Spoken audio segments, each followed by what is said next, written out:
Om Shanti. Self realisation, God realisation, कर्म philosophy. तो प्यारे बाबा ने आज कर्म फिलॉसफी बताई है। हर आत्मा का अपना अपना हिसाब किताब है। इसलिए बाबा ने कहा कोई भी शरीर छोड़ते हैं तो रोना नहीं, नष्टो मोह बनना है। बुद्धि में सदा रहे हमारा तो एक बाबा, दूसरा ना कोई। इसके साथ साथ बाबा ने कहा बुद्धि में जो 5 विकार हैं वो ही बुद्धि को खराब करते हैं, तो उनका भी त्याग करना है और सुख का देवता बनना है। किसी को भी दुख नहीं देना है। वर्तमान समय तो कहेंगे कि अब हमें हर किसी को सुख ही सुख देना है। सुख का देवता तभी बन पाएंगे। बाबा बच्चों को सदा सुख देता है, प्यार करता है, तो हमें भी सदा सबको सुख देना है। तो आज बाबा के 5 तारीख के साकार अनमोल धारणा युक्त मधुर महावाक्य हैं। बाबा ने कहा मीठे बच्चे, बाबा आए हैं तुम्हारी तकदीर जगाने। पावन बनने से ही तकदीर जग जाएगी। क्वेश्चन है, जिन बच्चों की तकदीर जगी हुई है उनकी निशानी क्या होगी? आंसर है, वे सुख के देवता होंगे। बेहद के बाप से सुख का वर्षा लेकर सबको सुख देंगे। कभी भी किसी को दुख नहीं दे सकते। वह हैं व्यास के बच्चे, सच्चे सच्चे सुखदेव। दूसरा, वो 5 विकारों का संन्यास कर सच्चे सच्चे राजयोगी राजऋषि कहलाते हैं। तीसरा, उनकी अवस्था एक रस रहती है। उन्हें किसी भी बात में रोना नहीं आ सकता। उनके लिए ही कहते हैं मोह जीत। गीत के बोल हैं तकदीर जगाकर आई हूँ। ओम शांति। गीत की एक लाइन सुन करके भी मीठे मीठे बच्चों के रोमांच खड़े हो जाने चाहिए। है तो कॉमन गीत, परंतु इनका सार और कोई नहीं जानते। बाप ही आकर हर गीत शास्त्र का अर्थ समझाते हैं। मीठे मीठे बच्चे यह भी जानते हैं कि कलयुग में सबकी तकदीर सोई हुई है। सतयुग में तकदीर जगी हुई रहती है। सोई हुई तकदीर को जगाने वाला और मत देने वाला अथवा तकदीर बनाने वाला एक ही बाप है। वही बैठ बच्चों की तकदीर जगाते हैं। जैसे बच्चा पैदा होते हैं और तकदीर जग जाती है। बच्चा जन्मा और उनको ये पता चल जाता है कि मैं वारिस हूँ। हूबहू यह बेहद की बात है। बच्चे जानते हैं कल्प कल्प हमारी तकदीर जगती है और फिर सो जाती है। पावन बनते हैं तो तकदीर जगती है। पावन गृहस्थ आश्रम कहा जाता है। आश्रम अक्षर पवित्र होता है। आश्रम अक्षर पवित्र होता है। पवित्र गृहस्थ आश्रम उनके अगेंस्ट फिर हैं। अपवित्र पतित धर्म आश्रम नहीं कहेंगे। गृहस्थ धर्म तो सबका है ही, जानवरों का भी है। बच्चे तो सब पैदा करते हैं। जानवरों को भी कहेंगे गृहस्थ धर्म में हैं। अब बच्चे जानते हैं हम स्वर्ग में पवित्र गृहस्थ आश्रम में थे, तो कौन थे? देवी देवता थे। उन्हों की महिमा भी गाते हैं। सर्वगुण संपन्न आदि आदि। तुम खुद भी गाते थे। अभी समझते हो हम मनुष्य से देवता फिर से बन रहे हैं। क्यों फिर से कहा बाबा ने? कल्प पहले भी बने थे, अब फिर बन रहे हैं। देवी देवताओं का धर्म है। फिर ब्रह्मा विष्णु शंकर को भी देवता कहते हैं। ब्रह्मा देवताय नमः, विष्णु देवताय नमः आदि। शिव के लिए कहेंगे शिव परमात्माय नमः। तो फर्क हुआ ना, शिव बाबा रचयिता हो गया और ये तीनों देवताएं उनकी रचना है, ब्रह्मा विष्णु शंकर। तो फर्क हुआ ना, शिव और शंकर को एक नहीं कह सकते। शिव शंकर में भी फर्क हो गया। तो शिव बाबा रचयिता हो गया, शंकर उनकी रचना हो गई। वो निराकार, वो साकार। तो दोनों में अंतर है, शिव शंकर एक नहीं। पत्थर बुद्धि थे, अब पारस बुद्धि बन रहे हैं। देवताओं को तो पत्थर बुद्धि नहीं कहेंगे। फिर ड्रामा प्लान अनुसार रावण राज्य होने से उन्हों को भी सीढ़ी उतरनी है। पारस बुद्धि से पत्थर बुद्धि बनना ही है। सबसे बुद्धिमान बनाने वाला तो एक ही बाप है। तुमको पारस बुद्धि बनाते हैं, तुम यहाँ आते हो। बाबा के पास हम किस लिए आते हैं? पारस बुद्धि बनने। पारसनाथ के भी मंदिर हैं, वहाँ मेला लगता है, परंतु यह किसी को भी पता नहीं है पारसनाथ कौन है। वास्तव में पारस बनाने वाला तो बाप ही है। वह है बुद्धिवानों का बुद्धि। यह है तुम बच्चों की बुद्धि के लिए भोजन, खुराक। बुद्धि कितनी भटकती है। जैसे गाया जाता है सी नो इविल आदि आदि। अब बंदरों की तो बात ही नहीं, मनुष्य ही जैसे बंदर मिसल बन पड़े हैं। एप्स वन मानुस होते हैं न जंगलों में, तो बंदर से भी वो खतरनाक होते हैं। तो बाबा बता रहे हैं एप्स की मनुष्य से भेंट की जाती है, इसको कहा जाता है कांटों का जंगल। कितना एक दो को दुख देते रहते हैं। अभी तुम बच्चों की बुद्धि को खुराक मिल रही है। बेहद का बाप खुराक दे रहे हैं। ये पढ़ाई है, पढ़ाई भी है, खुराक भी है, और तीसरा बाबा ने कहा इसको अमृत भी कहते हैं। देवताओं के पैर धोकर पीते हैं, पानी रखते हैं, उनको भी अमृत की अंजलि समझते हैं। अंजलि जो ले लेते हैं उनको ऐसे नहीं कहेंगे कि ये पतितों को पावन बनाने वाला है। गंगा जल के लिए कहते हैं ये पतित पावनी है। कहते भी हैं मनुष्य मरे तो गंगा जल मुख में हो। दिखाते हैं अर्जुन ने बाण मारा फिर अमृत जल पिलाया। तुम बच्चों ने कोई बाण आदि नहीं चलाए। एक गांव है जहाँ बाणों से लड़ाई करते हैं। वहाँ के राजा को ईश्वर का अवतार कहते हैं। बाप कहते हैं ये सब भक्ति मार्ग के गुरु हैं। सच्चा सच्चा सतगुरु एक ही है। सर्व का सद्गति दाता एक है जो सबको साथ ले जाते हैं। बाप के सिवाय वापिस कोई ले जा नहीं सकता। ब्रह्म में लीन हो जाने की भी बात नहीं। यह तो नाटक बना हुआ है। आत्मा एक्टर है, उसको परम धाम से आकर सृष्टि रूपी रंगमंच पर पाठ बजाना ही है। तो इसलिए ऐसा नहीं है आत्मा ब्रह्म में लीन हो जाए, नहीं। घर है, आत्मा जाती है अपने घर, लेकिन वापस फिर पाठ बजाने आती है। तो यह नाटक बना हुआ है जो चक्र आदि फिरता ही रहता है। वर्ल्ड की हिस्ट्री ज्योग्राफी कैसे रिपीट होती है यह भी तुम जानते हो। मनुष्य अर्थात आत्माएं बाप रास्ता को भी नहीं जानते। जिसको याद भी करते हैं वो गॉड फादर। हद के बाप को कभी गॉड फादर नहीं कहेंगे। फादर, गॉड फादर अक्सर बहुत इज्जत से कहते हैं।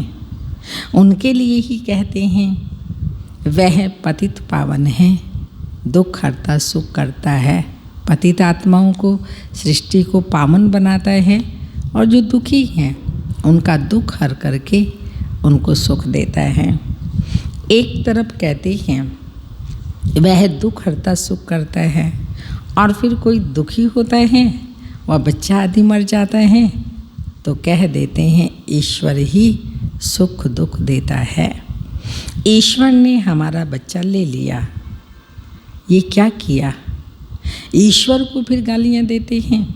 कहते भी हैं ईश्वर ने बच्चा दिया, फिर अगर उसने वापस ले लिया तो फिर तुम रोते क्यों हो? ईश्वर के पास गया। सतयुग में कब कोई रोते नहीं हैं। तो बाप समझाते हैं रोने की तो कोई दरकार ही नहीं।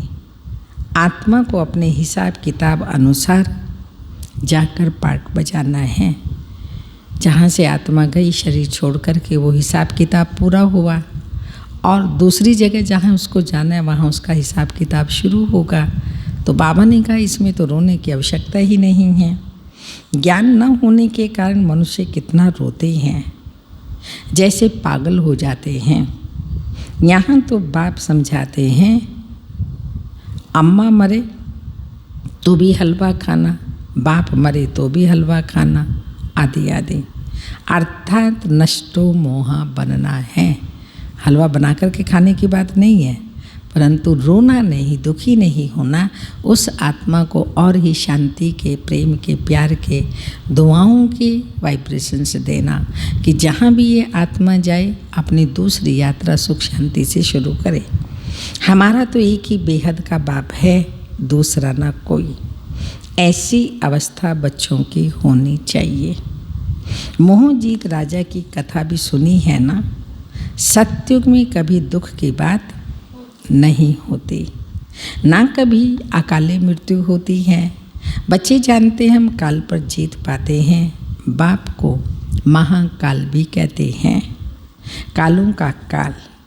तुमको काल पर जीत पानी है, अर्थात काल कब खाता नहीं। काल ना आत्मा को ना शरीर को खा सकता। आत्मा एक शरीर छोड़ दूसरा ले लेती है तो उसको कहते हैं काल खा गया। बाकी काल कोई चीज़ नहीं है। मनुष्य महिमा गाते रहते हैं, समझते कुछ भी नहीं। अच्युतम केशवम आदि आदि। तो बाप समझाते हैं यह 5 विकार तुम्हारी बुद्धि को कितना खराब कर देते हैं। इस समय कोई भी बाप को नहीं जानते, इसलिए इनको ऑर्फन की दुनिया कहा जाता है। कितना आपस में लड़ते झगड़ते रहते हैं। ये सारी दुनिया क्या है? हाँ, सारी दुनिया, ये पहली बार बाबा ने ऐसा शब्द बोला है। ये सारी दुनिया क्या है? अच्छा पॉजिटिव शब्द बोलिए। सारी दुनिया क्या है? बाबा का घर है। घर है ना। बाप सारी दुनिया के बच्चों को पतित से पावन बनाने आते हैं। आधा कल्प बरोबर पावन दुनिया थी ना। गाते भी हैं राम राजा राम प्रजा, राम साहूकार है, जिए दाता बसे नगरी, धर्म का उपकार है। सतयुग में एक ही आदि सनातन देवी देवता धर्म था, इसलिए वहाँ सुख शांति संपत्ति सब कुछ था। वहाँ फिर अधर्म की बात हो कैसे सकती? कहते भी हैं वहाँ पर शेर बकरी इकट्ठे जल पीते हैं। फिर वहाँ रावण आदि कहाँ से आए समझते ही नहीं। बाहर वाले तो ऐसी बातें सुन कर के हंसते हैं, फॉरेनर से बातें सुनते हैं तो हंसते हैं। तो बाप आकर ज्ञान देते हैं यह पतित दुनिया है ना। अब प्रेरणा से पतितों को पावन बनाएंगे क्या? आना पड़ता है उस परमात्मा को। और फिर अगर वो प्रेरणा करे, हमारी बुद्धि इतनी पवित्र नहीं है जो उनकी प्रेरणाओं को हम कैच कर सकें और पावन बन जाएं। इसलिए उस परमात्मा को एक बार सृष्टि रूपी रंगमंच पर आना पड़ता है, इस कलयुगी दुनिया को सतयुगी सृष्टि बनाने के लिए। तो बाबा बता रहे हैं प्रेरणा से पतितों को पावन बनाएंगे क्या? बुलाते हैं पतित पावन आओ, तो जरूर भारत में ही आया था। अब भी कहते हैं मैं ज्ञान का सागर आया हुआ हूँ तुम्हें आप समान मास्टर ज्ञान सागर बनाने। बाप को ही सच्चा सच्चा व्यास कहेंगे। तो यह व्यास देव और तुम उसके बच्चे सुख देव। तुम अभी सुख के देवता बनते हो, सुख का वर्षा ले रहे हो व्यास शिवाचार्य से। व्यास के बच्चे तुम हो, परंतु मनुष्य मूंझ ना जाएं, इसलिए कहा जाता है शिव के बच्चे। उनका असुल नाम है शिव। आत्मा को जाना जाता है, आत्मा को देखा नहीं जाता, जाना जाता है, समझा जाता है, अनुभव किया जाता है। परमात्मा को भी जाना जाता है, ऐसे परमात्मा भी देखने की चीज़ नहीं है, उसको जानना, समझना, अनुभव करना होता है। वही आकर पति से पावन बनने का रास्ता बताते हैं। कहते हैं मैं तुम आत्माओं का बाप हूँ, कहते हैं अंगुष्ठे मिसल है, इतना बड़ा तो यहाँ ठहर भी ना सके। आत्मा तो अति सूक्ष्म ज्योति बिंदु है, जिनको बताया ना आंखों से देख ही नहीं सकते, वह तो बहुत सूक्ष्म है। डॉक्टर लोग भी माथा मारते हैं आत्मा को देखने के लिए, परंतु देख नहीं सकते। आत्मा को रियलाइज किया जाता है। बाप पूछते हैं अब तुमने आत्मा को रियलाइज किया आप लोगों ने आत्मा को रियलाइज? इतनी छोटी सी आत्मा में अविनाशी पार्ट नूंदा हुआ है, जैसे एक रिकॉर्ड है। पहले तुम देही अभिमानी थे, अभी देही अभिमानी बने हो। तुम जानते हो हमारी आत्मा 84 जन्म कैसे लेती रहती है, इनका एंड नहीं होता। कोई पूछते हैं यह ड्रामा कब से शुरू हुआ, परंतु यह तो अनादि है, यह कभी विनाश नहीं होता। इसको कहा जाता है बना बनाया अविनाशी वर्ल्ड ड्रामा। वर्ल्ड को भी तुम जानते हो, जैसे अनपढ़ बच्चों को पढ़ाई दी जाती है, ऐसे बाप तुम बच्चों को पढ़ा रहे हैं। आत्मा ही शरीर द्वारा पढ़ती है। यह है पत्थर बुद्धियों के लिए फूड, बुद्धि को समझ मिलती है। तुम बच्चों के लिए ही बाबा ने चित्र बनवाए हैं, बहुत सहज है। त्रिमूर्ति ब्रह्मा विष्णु शंकर। अब ब्रह्मा को त्रिमूर्ति क्यों कहते हैं? देव देव महादेव आदि आदि एक दो के ऊपर रखते हैं, अर्थ कुछ भी नहीं जानते। अब ब्रह्मा कैसे हो सकता है, जबकि ब्रह्मा को प्रजापिता कहा जाता है? तो सूक्ष्म वतन में वह देवता कैसे हो सकता है? प्रजापिता ब्रह्मा तो यहाँ होना चाहिए। ये बातें कोई भी शास्त्रों में नहीं है। बाप कहते हैं मैं इस शरीर में प्रवेश कर इन द्वारा तुमको समझाता हूँ, इनको अपना रथ बनाता हूँ, इनके बहुत जन्मों के अंत में आता हूँ। यह भी 5 विकारों का संन्यास करते हैं। संन्यास करने वाले को योगी ऋषि कहा जाता है। अभी तुम राज ऋषि हो, तुम प्रतिज्ञा करते हो। वह सन्यासी लोग तो घर बार छोड़ चले जाते हैं।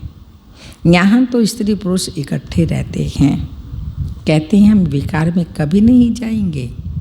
शिव बाबा से भगवान से प्रतिज्ञा कर लेते हैं कि जब तक जीना है हमें पवित्र रहना है। मूल बात है ही विकार की, इन विकारों को छोड़ दें, आत्मा पवित्र बन जाए। इसलिए बाबा कहते हैं मूल बात विकार की, इसमें कभी भी नहीं जाना। तुम जानते हो शिव बाबा रचयिता हैं, वह नई रचना रचते हैं। वह बीज रूप सत्य चित्त आनंद का सागर, ज्ञान का सागर है। स्थापना पालना विनाश करते हैं, यह बाप ही जानते हैं। इन बातों को मनुष्य तो नहीं जानते, तुम बच्चे अभी इन सब बातों को जानते हैं, इसलिए सबको समझा सकते हो। अच्छा, मीठे मीठे सिक्की लदे बच्चों प्रति माता पिता बाप दादा का याद प्यार। Good morning, diamond morning. रूहानी बाप की रूहानी बच्चों को नमस्ते। हम रूहानी बच्चों की रूहानी माता पिता बाप दादा को याद प्यार गुड मॉर्निंग डायमंड मॉर्निंग ओम नमस्ते। धारणा के लिए मुख्य सार हैं, हर एक आत्मा का हिसाब किताब अपना अपना है, इसलिए कोई शरीर छोड़ते हैं तो रोना नहीं है, पूरा नष्टो मोहा बनना है। बुद्धि में रहे हमारा तो एक बेहद का बाप, दूसरा ना कोई। सेकंड पॉइंट, विकार, 5 विकार जो बुद्धि को खराब करते हैं उनका त्याग करना है। सुख का देवता बन सबको सुख देना है, किसी को भी दुख नहीं देना है। वरदान है, रहम की दृष्टि द्वारा घृणा दृष्टि को समाप्त करने वाले नॉलेजफुल भव। जो बच्चे 1-2 के संस्कारों को जानकर परिवर्तन की लगन में रहते हैं, कभी यह नहीं सोचते कि यह तो है ही ऐसे, उन्हें कहेंगे नॉलेजफुल। वे स्वयं को देखते और निर्विघ्न रहते हैं। उनके संस्कार बाप के समान रहम दिल के होते हैं। रहम की दृष्टि घृणा की दृष्टि को समाप्त कर देती है। ऐसे रहमदिल बच्चे कभी आपस में खिटखिट नहीं करते, वे सपूत बनकर सबूत देते हैं। स्लोगन, सदा परमात्म चिंतन करने वाले ही कौन हैं? आत्म चिंतन परमात्म चिंतन जो करते हैं वो हैं बेफिक्र बादशाह। उन्हें किसी भी प्रकार की चिंता नहीं हो सकती। मातेश्वरी जी के कुछ महावाक्य हैं, अनमोल महावाक्य। अखंड ज्योति तत्व, साइलेंस लॉज और साकारी दुनिया प्ले ग्राउंड। आत्माओं का निवास स्थान अखंड ज्योति महतत्व है, जहाँ इस शरीर के पार्ट से मुक्त हैं, अर्थात दुख सुख से न्यारी अवस्था में हैं। साइलेंस लॉज भी कहते हैं। और आत्माओं का शरीर सहित पैंट बजाने का स्थान प्ले ग्राउंड, यह साकार दुनिया है। तो मुख्य 2 दुनिया हैं। तो मुख्य 2 दुनिया हैं, एक है निराकारी दुनिया और दूसरी है साकारी दुनिया। दुनिया वाले तो सिर्फ कहने मात्र कहते हैं, परमात्मा रास्ता पालन करता है, संहार करता है, खिलाता है, मारता है, जलवाता भी वही है। तो दुख सुख देने वाला वही है। जब कोई को दुख आता है तो कहते हैं प्रभु तेरा भाना मीठा लागे। अब यह है अयथार्थ ज्ञान, क्योंकि यह कोई परमात्मा का काम नहीं। परमात्मा दुख सुख दोनों नहीं देता। दुख हरता कहा जाता है, सुख करता कहा जाता है। तो दुखदाता कैसे कहेंगे? कभी भी हम ये महिमा नहीं करते कि परमात्मा दुखदाता है, नहीं, सुखदाता है। परमात्मा दुख हरता है, दुख हरता नहीं। जन्म लेना जन्म छोड़ना, इसमें सुखदाता ये करना चाहिए, थोड़ा मिस्टेक है। परमात्मा दुख हरता है, दुख दाता नहीं। जन्म लेना छोड़ना, दुख सुख भोगना हर आत्मा का संस्कार है। शारीरिक जन्म लेने वाला माता पिता है, शारीरिक जन्म देने वाला माता पिता है। जो भी कर्म बंधन अनुसार बाप बेटे के संबंध में आता है, इसी रीति आत्माओं का पिता भी परम पिता परमात्मा बाप है। वो कैसे बेहद की रचना करते हैं, स्थापना पालना करता है। कैसे वो अपने 3 रूप ब्रह्मा विष्णु शंकर का रचयिता है। फिर इन आकारी रूपों द्वारा दैवी सृष्टि की स्थापना और आसुरी दुनिया का विनाश और फिर दैवी दुनिया की पालना करवाता है। तो परमात्मा के यह 3 काम बेहद के हैं। बाकी यह दुख सुख जन्म मरण कर्मों के अनुसार होता है। परमात्मा तो है ही सुखदाता, वो कोई अपने बच्चों को दुख नहीं देता है। ओम शांति। आज की तपस्या की पॉइंट है, इस कलयुगी तमो प्रधान जर्जरी भूत वृक्ष की दुर्दशा देखते हुए सृष्टि रूपी कल्प वृक्ष है, इसकी अभी दुर्दशा हो गई। जब इसकी दुर्दशा हो जाती वो देखते हुए ब्रह्मा बाप को संकल्प आता है कि अभी अभी बच्चों के तपस्वी रूप दुनिया में कहते हैं ब्रह्मा को संकल्प उत्पन्न हुआ सृष्टि रची, पर यहाँ पर ब्रह्मा बाबा क्योंकि हम उसके सन्मुख हैं, वो हमारे सामने हैं, उनको संकल्प आता है कि अभी अभी बच्चों के तपस्वी रूप द्वारा योग अग्नि द्वारा इस पुराने वृक्ष को भस्म कर दें, परंतु इसके लिए संगठन रूप में फुल फोर्स से योग ज्वाला प्रज्वलित चाहिए। ब्रह्मा बाप के इस संकल्प को अब साकार में लाओ। तो ब्रह्मा है तो ब्राह्मण भी हैं जो इस संकल्प को हमको साकार में लाना है।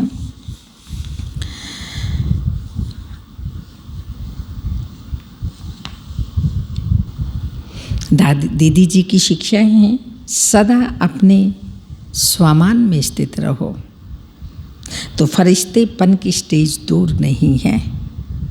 कभी कभी अगर कमजोरी के संकल्प उठते हैं तो कहेंगे स्वामान की स्टेज से नीचे आ गए।